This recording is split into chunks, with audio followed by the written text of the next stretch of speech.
오늘 요한복음 이제 11장으로 이제 요한복음 시리즈 이야기는 오늘로써 끝을 내려고 했는데요.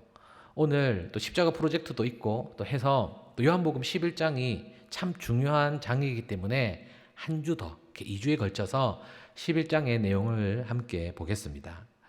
근데 이 11장, 이 나사로 그리고 죽은 사람을 살리신 이 예수님의 이야기가 아주 중요한 이유는 뭐냐면 그 이유 결과가 12절에 잘 나와 있기 때문입니다. 우리 12장 9절에서 11절 우리 화면에 나오면 같이 한번 읽어보겠습니다. 시작.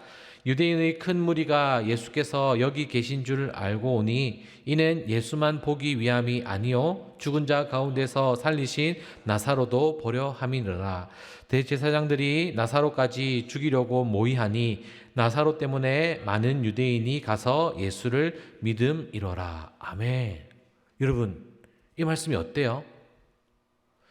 예수님께서 분명히 이적을 행하시는 것은, 또 많은 사람들을 병 고치고 하시는 것은 천국 복음을 전하기 위해서 많은 이적을 베푸셨어요. 그리고 어떻게 보면 마지막 필살기라고 할 수 있죠. 죽은 사람까지도 살리신 이 이야기를 통해서도 유대인들은 믿음이 생겼어요, 안 생겼어요? 안 생겼다라는 거죠. 과연 예수님이 어디까지 보여주셔야지만 이 유대인들이 믿을 수 있을까요? 그리고 과연 이 유대인들이 예수님을 믿지 못하는 이유는 무엇일까요?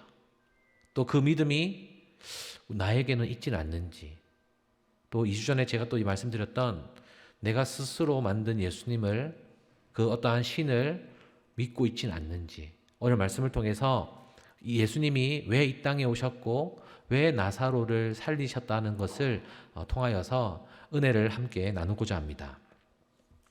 1절에 보니까 한 병자에 대해서 이야기를 합니다. 이 병자에 대해서 조금 자세하게 이야기하는데요. 바로 나사로라 하는 이름을 가진 사람입니다. 성경을 여러분들이 조금 잘 이해하려면 이름이나 지명에 대해서 그 뜻을 알고 있으면 더 큰 은혜가 있어요. 그래서 이 나사로라는 이름의 뜻은 뭐냐면 하나님이 도우신다라는 뜻을 가지고 있습니다. 한번 따라해 볼까요? 하나님이 도우신다. 네. 그리고 이 나사로가 사는 지역이 어디라고 했죠? 베단이라고 했어요. 베단이. 근데 이 베단이라는 이름의 뜻은 뭐냐면 슬픔의 집, 그리고 가난한 자들의 집이란 뜻의 다소 좀 부정적인 그런 마을에 이 나사로가 살고 있었습니다. 그런데 여러분, 오늘 말씀을 읽다 보니까 뭔가 의문이 가지 않으세요? 예수님이 3절과 5절에 보니까 나사로를 사랑하시는데 어때요? 이틀을 더 유했다라는 거예요. 이틀을 더 머물렀다라는 거죠. 오늘 5절과 6절 사이에는 우리 한글 성경을 보는 것보다 킹 제임스 버전이라고 어떤 왕이 이렇게 번역하라고 시켜가지고 이렇게 성경을 번역한 게 있어요. 거기에 보면 그 9절 사이에 뭐라고 되어 있냐면 therefore 이렇게 되어 있어요. 네, 네이버에 보니까 그러므로, 그러니까 그러나라는 것이 6절 앞에 나온다라는 거죠. 그러면 다시 한번 읽어보면 예수께서 본래 마르다와 그 동생과 나사로를 사랑하시더니 그러므로 이틀을 더 유했다라는 거죠. 자, 그런데 우리 인간적으로는 생각으로 여러분, 내가 사랑하는 사람이 아프면 어떻게 해요? 그 소식을 들으면 거리가 어떤지 간에 빨리 달려가야 되는 것이 사랑하는 거예요. 맞죠? 그건 우리의 사랑의 방법인 거죠. 그런데 하나님의 사랑의 방법은 이틀을 더 머물다가 나사로에게 가시는 것이 하나님의 방법이었습니다. 자, 그런데 오늘 이 성경을 조금 더 이해하기 위해서는 이 베단이라는 지역이 과연 예수님이 지금 계시는 곳과 얼마만큼 거리에 있는지를 통하여서 지도를 보면서 알아보면 더 큰 은혜가 있어요. 자, 우리 첫 화면 한번 보여주시죠. 네, 우리 지도가 있는 화면. 자, 예수님이 지금 나사로가 있는 지역으로 가시려고 하는데 그 지역이, 그러니까 지금 예수님이 계시던 곳이 어디냐면 요한복음 10장과 40절, 그리고 요한복음 11장 1절에 나오는 다시 요단강 저편으로 가시려고 하는데, 그곳을 어떻게 설명하냐면 요한이 처음으로 세례를 베풀던 곳이라고 했어요. 그래서 많은 신학자들이 저 밑에 이제 사해가 있고 그 위쪽에 동그라미 이렇게 두 개가 있죠. 그래서 왼쪽, 오른쪽 편에는 베다니, 그리고 다른 한쪽은 저 요단강 저편의 베다니라고 하는 지역을 생각을 했던 거예요. 그런데 이 거리가 얼마만큼의 거리냐? 약 한 15km에서 20km. 그러니까 하루면, 마음먹으면 하루면 갈 수 있는 거리였다는 거죠.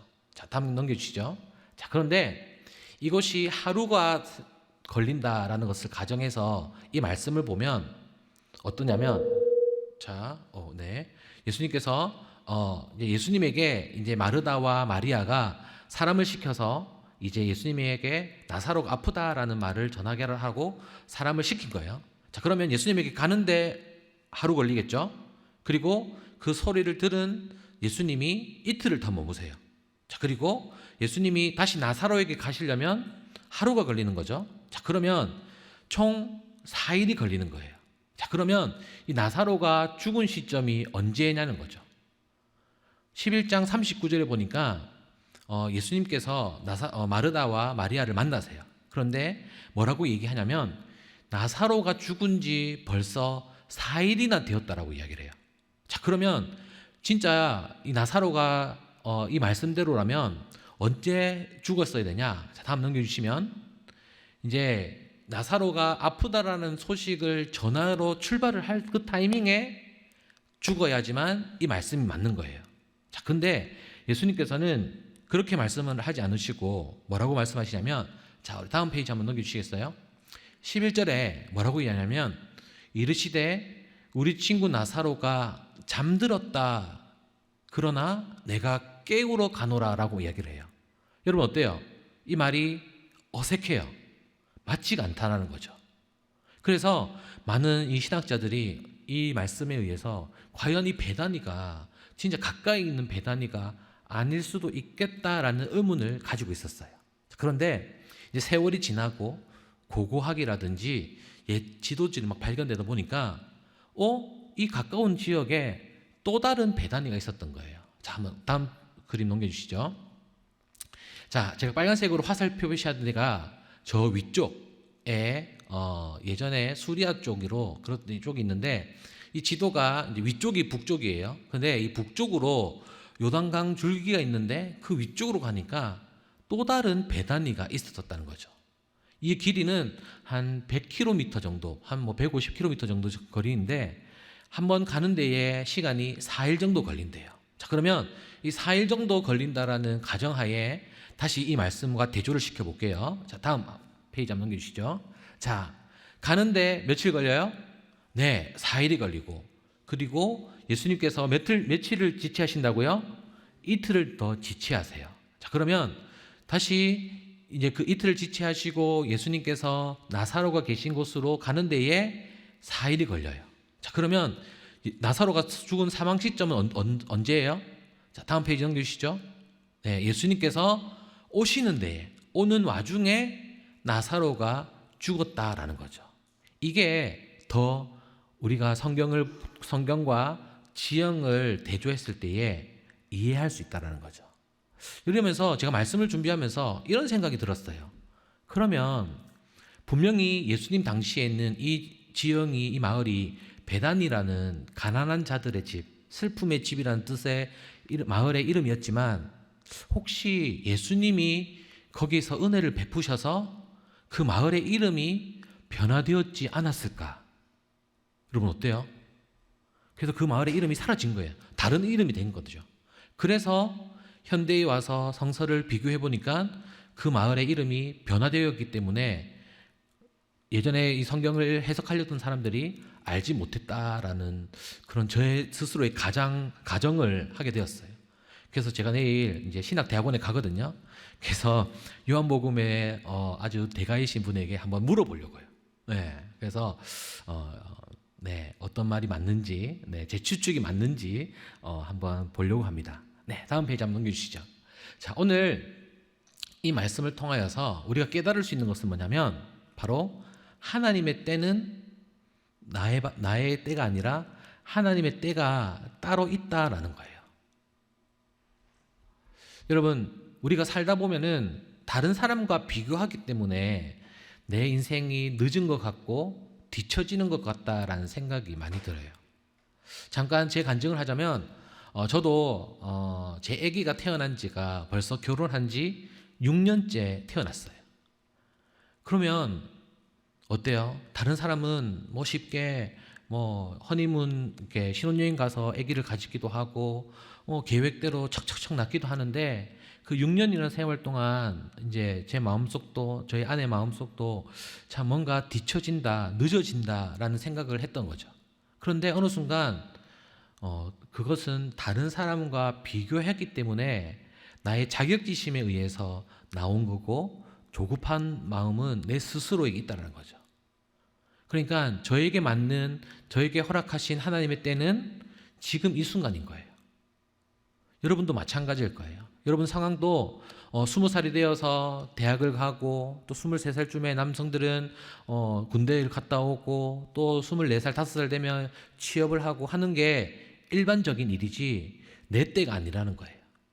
내 때는 하나님께서 정해 주셨기 때문에 내가 하나님의 그 때를 알아서 나아가는 것이 바로 하나님의 은혜이고 하나님께서 나에게 주신 특별한 은혜라는 것을 믿으시기를 바랍니다. 아멘. 네, 여러분 전혀 조급해할 필요 없어요.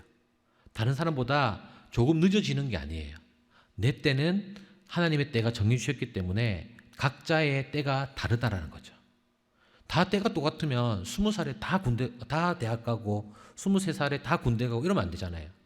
각자에게 주신 하나님의 달란트가 다 다르듯이 또 우리 각자의 얼굴의 모습이 다 다르듯이 바로 하나님의 때가 있다라는 것입니다. 예수님께서는 바로 이 이틀, 바로 나사로가 죽기를 기다리셨다라는 거예요. 오늘 이 말씀의 본문을 가지고 제가 이제 많은 설교들을 어떻게 했는지를 봤을 때에 거의 대부분의 이제 설교자들이 나사로를 살리심이라고 되어 있었어요. 근데 저는 오늘 하나님의 때라는 이 제목을 이제 어제 이렇게 짓게 되었는데 그 전에는 어떤 제목이었냐면 바로 나사로를 죽이심이었어요. 왜냐? 나사로가 죽어야지만 어떻게 돼요?